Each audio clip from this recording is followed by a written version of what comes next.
Hi, y'all. Thank you for periscoping with me. Thank you for joining me tonight. Oh, I've got some of my favorite followers giving me hearts and following me. Hi, Carvers. Hi, Kim. Hi, Megan. Hi, Brookie. Wow, you must be periscoping while you're driving in the car. Good job, girl. So good to see y'all, and even see some names that I'm not really sure about. I see the Marshes. Thanks for joining me. Thanks, Rachel. Good to see y'all tonight. So hope you guys had a great day. I had a great day, and looking forward to talking to you guys about personality dynamics. So I'm Trina Titus Lozano, and I'm a counselor and an ordained Christian minister, and I love bringing y'all advice at noon and 9 on Periscope every day. So I'm periscoping tonight from Dallas, Texas, right here in my living room. But it's so great to just hang out with y'all and to see you. Hi, Han. How you doing? Safe travels. I guess you're periscoping from the car. So, hey, Nadia, glad you're at work. You can catch up later. And thank y'all for watching the replay. Oh, hi from North Hollywood. Awesome. Good to see everybody tonight. And I really appreciate the hearts. So thanks for watching. Thanks for watching on the replay. And if you want to even catch older periscopes, you can go to my website, trinatituslozano.com.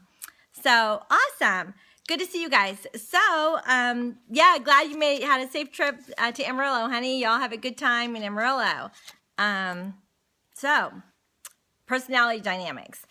I am talking to you guys about the DISC test. And hello from Kansas City. Hello from Brazil. So the DISC personality test, if you've never done it before, I encourage you to take it.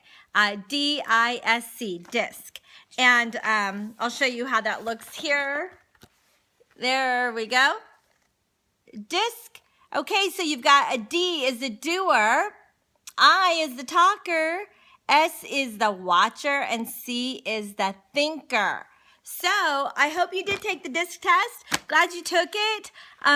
If y'all have never taken it, go online, take a test. But even if you haven't taken the test, I'm glad you know what you are, Brookie, and that's exactly right. You're that CS combo. Sometimes I think you've got the CS, sometimes it's the SC, but you're for sure a CS combo. And it's so good to know that, so when we evaluate and we have a good self-awareness, we know who we are and sort of where we fit in, what we're made up of, y'all, because we all have a certain DNA in our physical appearance, and we all have a certain DNA in our personality makeup. And it is what it is. And it's DISC, D-I-S-C. So if anybody can type that in, you can see here D-I-S and C. So yeah, just Google that, go online, take a free personality test. Thank you, Brookie. So it really helps to know so that you do not, my ISC were equal, D was low. Oh no, it's okay if D is low. That just is what it is. You guys, there is no wrong or right to this. It just is what it is. And it helps for you to understand who you are and why you behave a certain way and what modifications that you need to make. Because like I was saying today, and catch the replay at noon if you didn't get an opportunity to see it, a strength overdone becomes a weakness. And so it's important that you just really own your strengths and appreciate your strengths, but that you don't overdo them to let that become a weakness. Let me tell you a few strengths if you are a D personality type. This is like an A-type personality, a natural born leader. This is a doer. We all know those people, and they're the people that are really getting stuff done. It might be your boss at work. Somebody who is task-focused, quick thinker, confident, born leader, positive, powerful, self-sufficient, goal-oriented, a bottom-line leader. They see the whole picture. But if they overdo that, they can be very bossy, very blunt, very tactless, very competitive, and those would be really negative things. So you want to make sure that you really enhance the positive and really modify your negative behaviors so that you can be the best that you can be with what you have to work with your God-given personality. And I is somebody who is very people-focused. articulate, inspirational, charming, fun-loving, energetic, spontaneous, demonstrative, a good communicator, a impulsive, inspirational, influential, interactive. This is the real talker, kind of your natural born cheerleader. This is what I am. So I'm always excited. I've always got a lot of energy. I'm always a talker. I have no problem coming up with things to talk about twice a day. Yeah, more fun, more interactive. So, but if you're overdoing that, then you can become a person who's talking too much, a person who's not a good listener, and a person who can't really, well, limitations are you can be very disorganized, you can be not detail-oriented, undisciplined, too emotional, forgetful. So when you're these things, it becomes weaknesses and you become a weakness-dominated person. But the important thing is that we become a strength-dominated person, so we need to own our, that's right, babbling too much. And so when we do that, you're not going to accentuate the positives, but instead you'll be really bogged down by the negatives.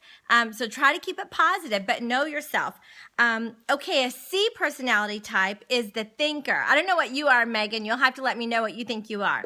The thinker, this is a person who's very well organized. The C, conscientious, correct, creative. You're task focused, you're deliberate, you line things up, you're creative, you're serious, you're analytical, you're sensitive, you're scheduled, you have very high standards, you're kind of a perfectionist, you're genius prone, you are a thinker. You like to research, you like to learn, and but limitations can be if you're critical, or you try to make things too perfect, and that will sort of keep you from getting things done because you feel like they have to always be perfect. You can be very judgmental that other people are not as perfect as you are.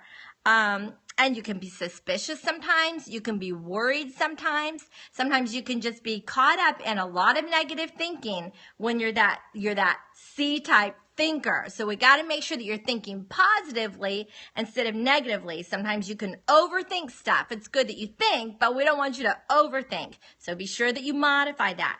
Your S is your steady, stable, sensible, people-focused, deliberately paced, faithful, peacemaker. You listen well, you're loyal, you're calm, you're sympathetic, you're highly relational, you've got a dry sense of humor.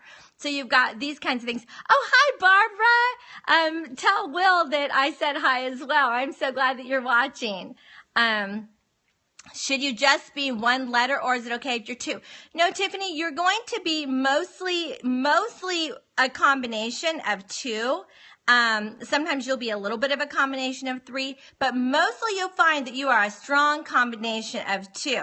Tiffany, I'm thinking you're probably a SC or a CS. To me, it seems like you're kind of a lot like Brooke's personality. I don't know you that well. I'm still getting to know you, but that's kind of my guess. That you've got a lot of S in you and maybe some C as well, because you seem that way. To me, but yeah, you can sort of, but go online, take a test, and as you think about it, or even if you, yeah, CS, I think so, and you can even look at my mom's book, The Home Experience, and I'm going over this chapter of vital relationship skills, and when you guys know yourself, oh good, you just look back at your book. When you know yourself, it will help you understand yourself. See, that's why you and Brooke would get along really well. Yes, take the personality testing, love it, and know yourself. Then, y'all, as we are working on vital relationship skills, you can really learn to appreciate each other's differences. So, you know, Tiffany, Dan, for instance, is never going to be laid back. He's never going to be easygoing and passive and relaxed.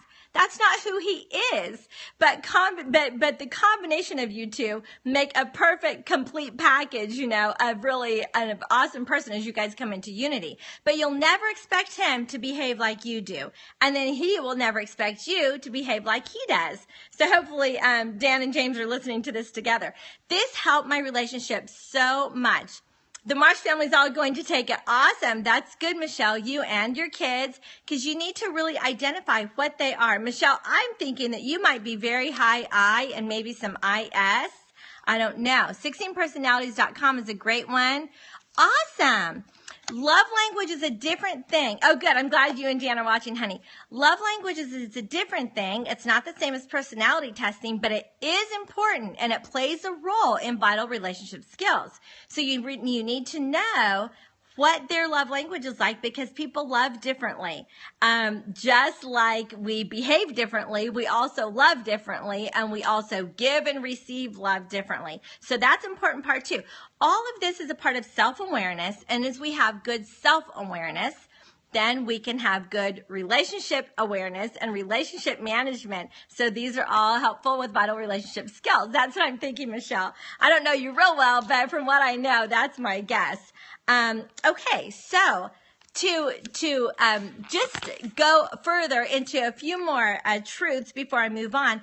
Number one, discover the personality styles that are in your home. So at least just take an idea or a guess, of what the personality styles are, so that you can appreciate people's differences. Okay, so would they be mostly D, a doer? So on a Saturday morning, the D is going to want to get up and clean out the garage, where I is going to want to go to a fall festival. And an S is going to want to sit on the couch and watch TV all day. And a C is probably going to want to reorganize something, or a C is going to want to plan their vacation or something like that. So, it's not that anything is a right or a wrong way to spend a Saturday. We all refuel differently. So we all have different ways of refueling. We all have different things that we like to do in our free time. But instead of getting frustrated or expecting things to be like you are, that's right. You just know that people are different. And so you can appreciate their differences. And then what you want to do, there you go. Think about cleaning out the garage, right, Brian? That's hilarious. So yeah, you guys can think about it, what it would be like if it was perfectly cleaned out, right? So that's just an example of how you guys can adapt, but learn to not have expectations of another person's behavior to be like your behavior, because it's not going to be. We're all unique and we just have to appreciate each other. Okay, so adjust your own behavior and your behavior style to complement the others in your home. So we've got to really make the adjustment. So for instance, my husband and I will each make an adjustment. We'll go to the fall festival and then we'll come home and sit on the couch for the rest of the day. Or we'll start to clean out the garage and then come in and take a long break and then go to a festival and then come in and take a break. So my energy level just goes way higher than his. So we've got to take turns. Your high INC can sometimes be complicated trying to juggle both. Oh, that is complicated. That's a different combination.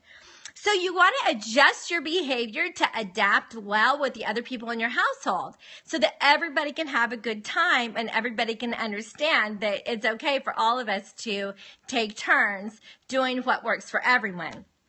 Then enhance your communication skills with words that will always edify each other. So you don't want to say, oh, all you ever want to do is sit around.